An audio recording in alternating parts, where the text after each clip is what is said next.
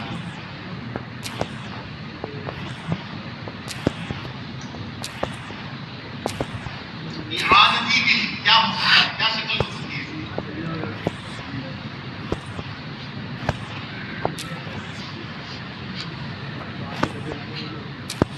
اعانتی بل کیا ہے، آسان ہے، کوئی مسئلہ نہیں۔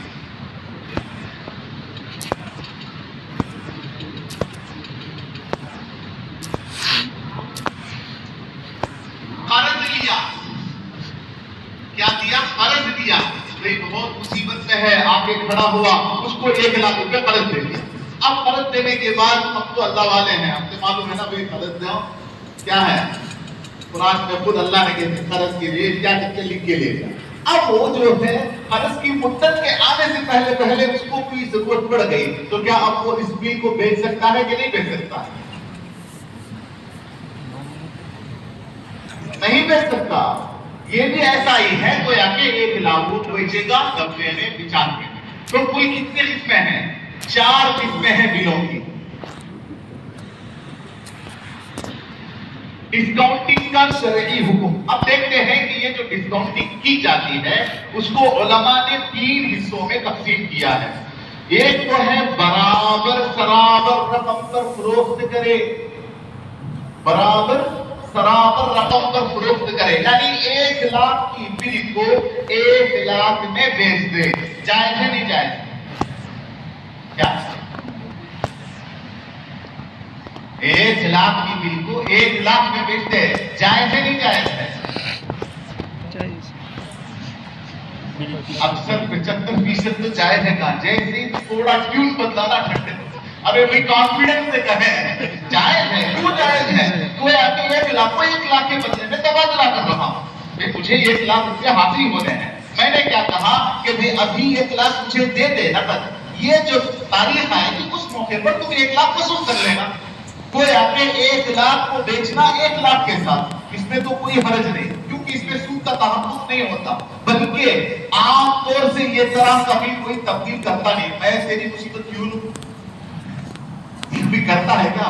اگر کوئی کر لے، چلو بھئی ہمارا دوست ہے، بھائی ہے، کہتا ہے یار یہ بل رکھ لے بطور ضمانت کے بل رکھ لے، 1 لاکھ روپے مجھے 3 مہینے بعد وصول ہونے ہیں، آج مجھے 1 لاکھ دے دے، جائز ہے؟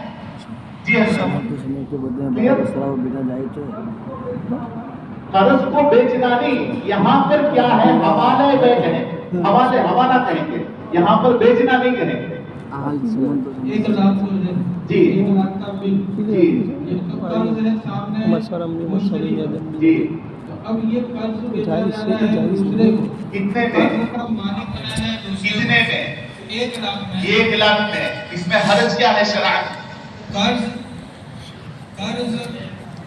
جی ایک مسئلہ یہ بھی ہے کہ قرض کا مالک مقروض کے علاوہ کو نہیں بنایا جا سکتا، قرض کا مالک مقروض کے علاوہ کو حوالہ تو کر سکتا ہے نا، حوالہ تو کر سکتا ہے نا، حوالہ تو کر سکتا ہے۔ یہاں اس صورت میں حوالہ کہیں گے، تجارت نہیں کہیں گے، کیا کہیں گے؟ یہاں اس صورت میں کیونکہ کمی زیادتی کے ساتھ نہیں ہے، میں کیا کہہ رہا ہوں، مجھے 1 لاکھ روپے زید نامی شخص سے وصول ہونے ہیں، ابھی مجھے نقد رقم کی ضرورت ہے، 1 لاکھ روپے مجھے دے دیں، 1 لاکھ روپے قرض دے دیں، ایک معاملہ الگ۔ اب یہ جو 1 لاکھ مجھے وصول ہونے ہیں، اس کو میں آپ کو وکیل بناتا ہوں وصول کرنے کا، سمجھ میں آئی بات؟ الگ الگ ہو گیا نا، الگ ہو گیا وہی۔ اگر یہ صورت ہے، اس کو بے نہیں کہہ سکتے نا، بے نہیں کہیں گے، وہی تو کہنا بے نہیں کہیں گے، مطلب پوچھنا آسانی کے لیے بیچ سکتے ہیں کہ نہیں بیچ سکتے کا مطلب یہ ہے کہ اس طرح سے تبادلہ کر سکتے ہیں کہ نہیں کر سکتے اس ہیں۔ کو رہن کہا جا سکتا ہے کہ تمہارے پاس 1 لاکھ روپے میں نے قرض لیے ہیں اور یہ بطور رہن کیا پر رکھے، باقی کچھ بھی کہیں، حوالہ کہیں، رہن کہیں، لیکن فی نفسی معاملہ درست ہے کہ نہیں ہے؟ درست ہے کہ نہیں ہے؟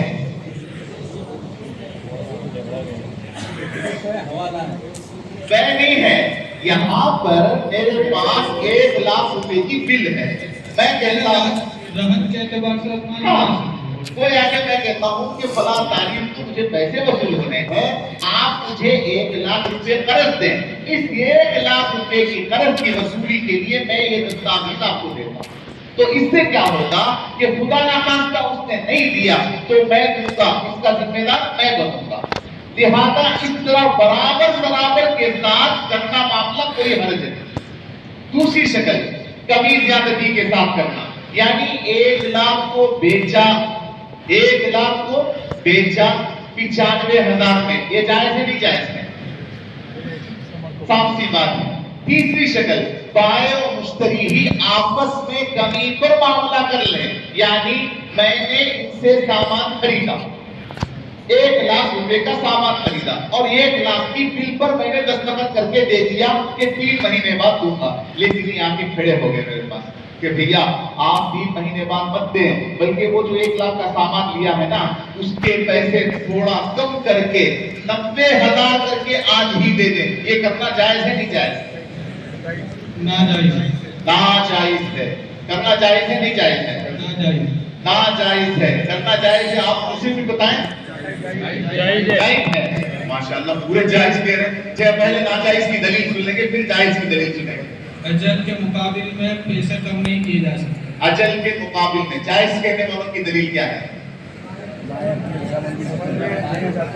بائع مالی کمی نہیں کر رہا، بائع اجل کے مقابل میں کمی کر رہا ہے تو جائز نہیں ہوتا۔ یہ مفتی تقی عثمانی صاحب دامت برکاتہ نے اس کی تفسیر خوب البیو کے اندر لکھی ہے، بائع اور مشتری کے درمیان میں ہو اور دونوں کمی پر راضی ہو جائے تو گویا ایسا سمجھا جائے گا کہ اس کی پہلی قیمت بھی 95,000 یا 90,000 تھی۔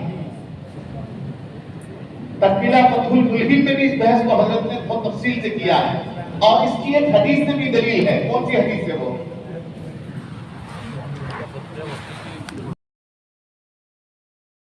ہے نا، لوگوں کو خالی کرنے کے لیے کہا کہ بھی ہمارے ان کے اوپر قرض ہے، قرض وصول ہونا ہے۔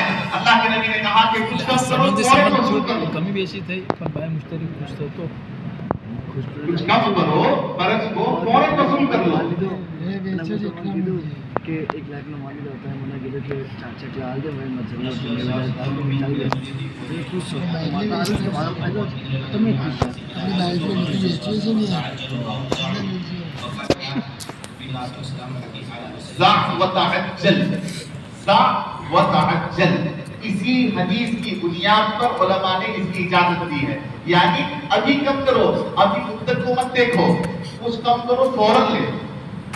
تو چونکہ مفتی تقی عثمانی صاحب دامت برکاتہم وغیرہ کا کہنا یہ ہے کہ یہاں بائع مشتری کے درمیان میں ہے تو یہاں پر قرض کو بیچنے کا تحقق نہیں ہوگا، بلکہ اسی کی قیمت کو، جس قیمت پر سامان بیچا ہے، ایسا سمجھا جائے گا کہ گویا کہ اس نے اپنی پہلی قیمت کی اتنی رکھی پہلی۔ اگر یہاں پر زیادہ وصول کرتا تو پھر مسئلہ ٹیڑھا ہو جاتا، کیوں کہ اجل کی وجہ سے زیادہ وصول ہو رہا ہے۔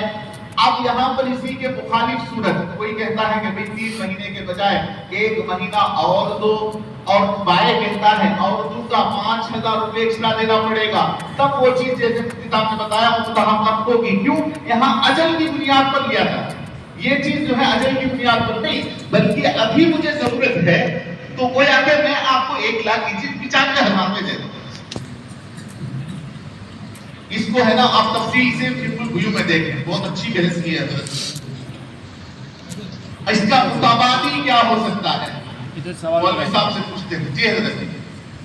اس میں ایک بات یہ ہوتی ہے، عام طور پر مجبوری میں آدمی کم کرتا ہے، تو کیا یہ درست ہوگا؟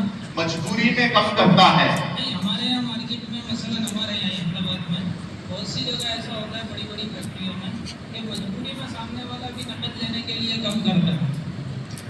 جب معاملہ شروع ہوا تھا، ایک تو ہے رضامندی، دیکھیے آپ نے کہا جو مفتی صاحب نے بات لکھی ہے وہ ٹھیک ہے فتح الملہین میں، لیکن وہ رضامندی والی بات ہے۔ ہاں، لیکن اب یہاں پر جو ہمارے یہاں صورت ہے وہ یہ ہے کہ مجبوری میں بندہ کم کرنا پڑتا ہے۔ مجبوری میں کون کم کرتا ہے؟ ہمارے یہاں مارکیٹ تاجر کرتا ہے، بائع کرتا ہے، مشتری کرتا ہے۔ جو دینے والا ہے اس کو بھی نقد مل رہا ہے، ہاں، اب وہ مجبوری میں ہاں بھائی چلو اتنا کم کر دو، 5 جیسے مثلاً ایسا چلتا ہے 5% کم کر دو، 10% کم کر دو، وہ مجبور ہے کہ ابھی اگر نہیں لیں گے تو مدت اور بڑھتی چلی جائے گی، مدت بہت بڑھتی چلی جائے گی۔ یہاں پر جب ابتدا میں معاملہ ہوا تھا کیا مدت معلوم نہیں تھی اس کو؟ تو کیوں معاملہ کیا؟ کیوں معاملہ کیا؟ اب آپ اس کو مجبور بنا کے کھڑا کر رہے ہیں۔ مجبوری کیا تھی جب معاملہ کرتے وقت؟ پہلے سے آپ کو نہیں تھا دماغ میں کہ مجھے ضرورت ہو سکتی ہے۔ اس کا مطلب یہ ہے کہ آپ نے رضامندی سے معاملہ کیا تھا۔ مدت پر رضامندی تھی، ہاں، لیکن بعد میں جب دیکھا کہ آ نہیں رہا ہے، مدت پر بھی معاملہ نہیں ہوا، مثلاً 1 سال کی مدت تھی اور 1 سال میں اگر وہ دے نہیں رہا تو ہوتا ہی ہے ہمارے یہاں کہ 1 سال کے بعد اگر 2 سال گزر گئے تو اب وہ یہ کہتا ہے بھائی چاہیے، تو بولا ہاں کتنے، بولا 5% کم کر دو۔ یہ ہے نا، یہ الگ چیز ہے۔ جیسے مدت گزر گئی تو اس کی کیفیت بدل گئی، یہاں پر مجبوری کو کہیں گے۔ مدت گزری نہیں، 3 مہینے کے لیے بائع بھی راضی، مشتری بھی راضی، لیکن بائع کو اچانک نقد رقم کی ضرورت ہو گئی۔ یہاں پر مجبور کون ہے؟ دینے والا ہے، لینے والا ہے؟ دینے والا۔ تو اس میں کوئی مسئلہ نہیں ہے، اسی لیے کہتے ہیں کہ تھوڑا مسئلے کی کیفیت بدلی تو حکم بدل جائے گا۔ تو وہ پہلے والے معاملے کو فسخ کر کے یہ اصل جو معاملہ کیا جائے گا، اسی معاملے کو فتح الملہین میں حضرت نے لکھا ہے کہ گویا کہ ایسا سمجھا جائے گا کہ 95,000 میں بیچا۔ اب سوال یہ ہے کہ اس کی متبادل صورت کیا ہو سکتی ہے؟ حالات صورت کیا ہو سکتی ہے؟ کیونکہ رائج ہے نا، مارکیٹ میں بہت زیادہ رائج ہے، لوگ بہت زیادہ مبتلا، ابتلا عام ہے۔ اب اس کی جواز کی شکل کیا ہو سکتی ہے؟ جی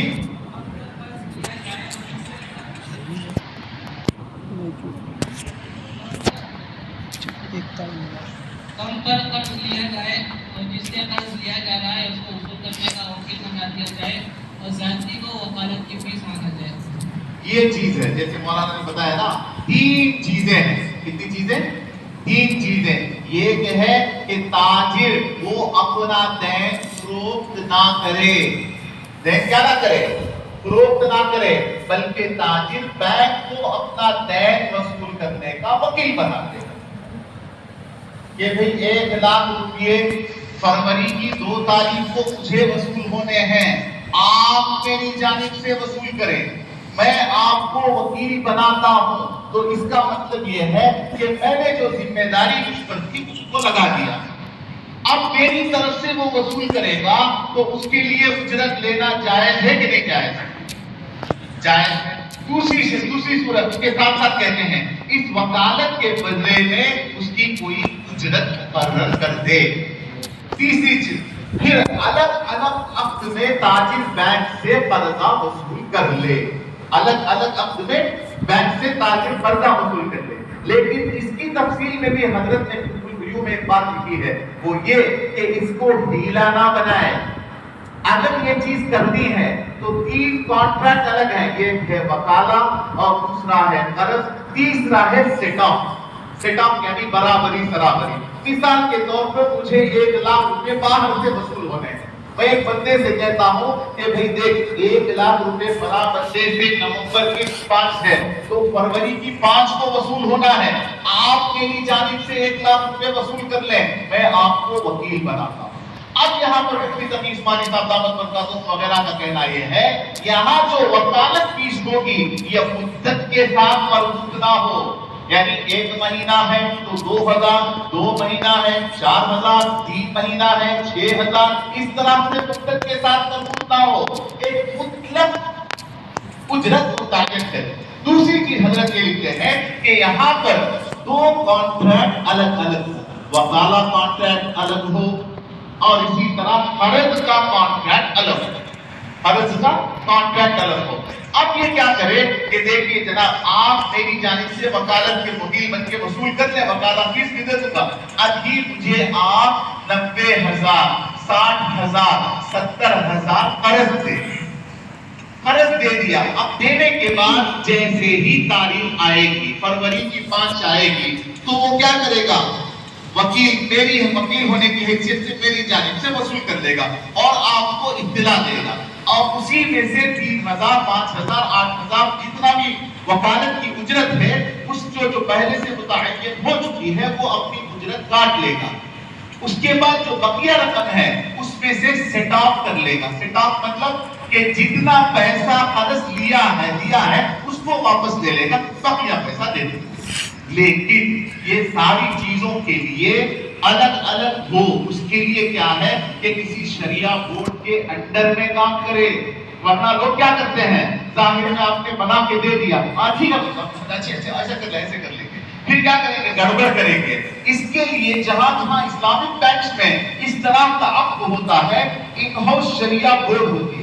ان کا کام یہ ہے کہ وہ ٹرانزیکشن کو مانیٹر کرتے ہیں، دیکھتے ہیں کہ بھئی یہ ٹرانزیکشن الگ ہوا، یہ ٹرانزیکشن الگ ہوا، یہ معاملہ الگ ہوا. اس کی کاپی کو دیکھتے ہیں اور اس کے حساب سے کہیں شریعت کے معاملے میں تھوڑی گڑبڑی ہوئی تو پھر ان کو مارک کرتے ہیں کہ بھئی اس دن اس مہینے میں اس بینک نے اتنے معاملے میں گڑبڑی کی. پھر ان کی کھنچائی کرتے ہیں اینوئل جنرل میٹنگ میں. اسی لیے جو پاور بینک کے سی ای او کو نہیں ہوتا اس سے زیادہ پاور بینک کے شریعہ بورڈ کو ہوتا ہے.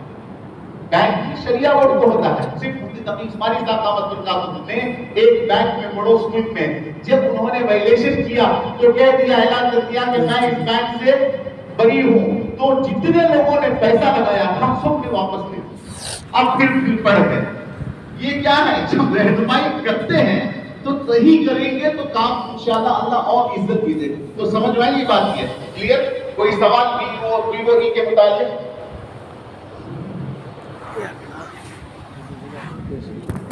یہاں کی بینکنگ میں کرنا ہو تو بینکنگ میں کیوں کریں؟ آپ ایک چھوٹی سی کمپنی بنا کے کر سکتے ہیں. جیسے ایک کمپنی ہے، ابھی میرے ذہن میں نہیں ہے، وہ کیا کرتی ہے، جیسے کہ ایل این ٹی کا کوئی سیمنٹ خریدا اور ایل این ٹی والوں نے کیا کیا، ایل این ٹی سے کسی سامان کو بیچا اور ایل این ٹی والوں نے رسید دے دیا. بڑی بڑی جو کیا کہتے ہیں بالکل جو اسٹیبل کمپنیاں ہیں وہ تعمیر نہیں کرتی. ایسے کمپنیوں کی رسید آ گئی تو ایسی کمپنیوں کی رسید کے لیے ایک ٹیگ کاٹتی ہے. وہ کیا کرتی ہے، اس حساب سے سود کے ساتھ کرتی ہے. آپ بغیر کے کریں، پہلے آگے تو آئے، بعد میں ہم پروجیکٹ بنا کے دیں گے. لیکن مسئلہ یہ ہے کہ جب تک علماء اور عوام مل کے نہیں بیٹھیں گے کام نہیں ہوگا. ہم ملتے نہیں، وہ ملاتے نہیں. کون ملاتے نہیں؟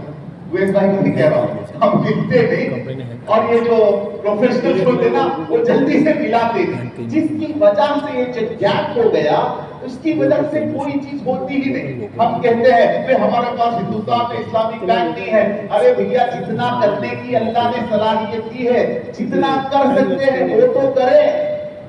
اب ایک بندے نے کیا الفلاح کے نام سے، معلوم ہے آپ کو کب کیا تھا؟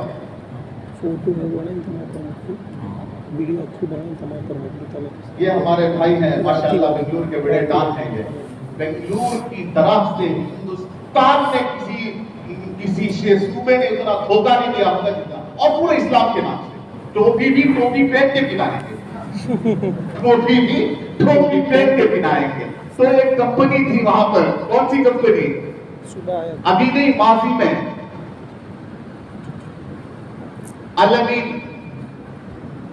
الامین.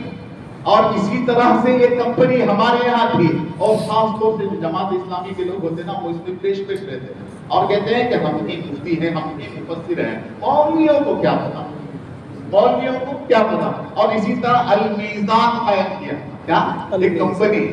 ہم جاتے ہیں کہیں جا کے بات کرتے ہیں تو پرانی بڈھی عورتیں آواز دیتی ہیں، ارے کمبختو تم نے 30 سال پہلے میری چوڑیاں لے کے کھاتے کہ اس طرح کے نام سے کمپنی شروع کرنا آسان ہے، سنبھالنا، اس کو لے کے چلنا بہت مشکل ہے. اس کے لیے پہلے مین پاور کو تیار کرنا ہے، اس کے بعد پروجیکٹ تیار کرنا ہے. پہلے باہر بنانا ہے آگے، اس کے بعد. ورنہ ہمارے پاس کیا ہے، جوش کی بات ہو گئی، چلو ہم بھی شروع میں 4 آدمی ملے دھڑ دھڑ دھڑ کر کے. ہمارے یہاں ایک مفتی صاحب ہیں پڑوس میں، تو انہوں نے کیا کیا کہ یہ بہت نیا کبوتر آ گیا آ کے اسلامک فائنانس ان کے اچھے تعلقات ہیں، بڑے تجارت ادارے میں ہیں. تو کیا کیا، مالداروں کو جمع کیا، 40 لاکھ روپے جمع کر کے ہم بھی بغیر شروع کے قرض دیں گے، دے دیا. اب جو دیا ہے واپس لیتے لیتے 3 سال ہو گئے، پورا پروجیکٹ ہی بند کر دیا. اب اگر دوسری مرتبہ مولوی بلا کے کہے کہ ہم اسلامک فائنانس کریں گے، 4 روپے بھی کوئی دے گا؟ کیوں نہیں دے گا؟ کہ ہم نے اس کو صحیح طریقے سے سیٹ اپ ہی نہیں کیا. ہمیں معلوم ہو تو نہ مصیبت، اور یہ چیز جاننا بھی نہیں چاہتے.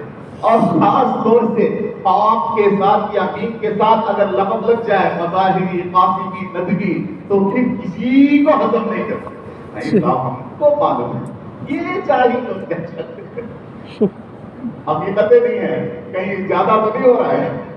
ٹھیک ہے، تو اس کے لیے ضرورت ہے کہ ہم کیا کریں، اتنا اپنے اندر ڈیولپ کریں اسکل کو کہ پھر یہ جو مالدار حضرات ہیں ہرگز کیا نہیں کر سکتے، دھوکہ نہیں دیں گے اور ہماری بات کی قدر کر کے ساتھ بھی دیں گے.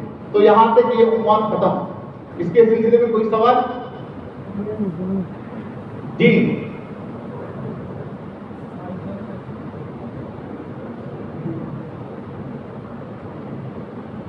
اور کتنے منٹ باقی ہے حضرت؟ 25 منٹ ہے.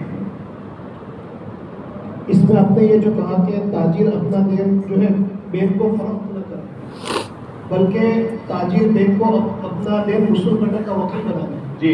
لیکن اگر وہ وقت پر ادا نہ کرے تو پھر اس صورت میں بینک اس کو تکلیف وغیرہ پہنچائے گا، تو ایک قسم کا فروخت کرنا ہی ہوا نا.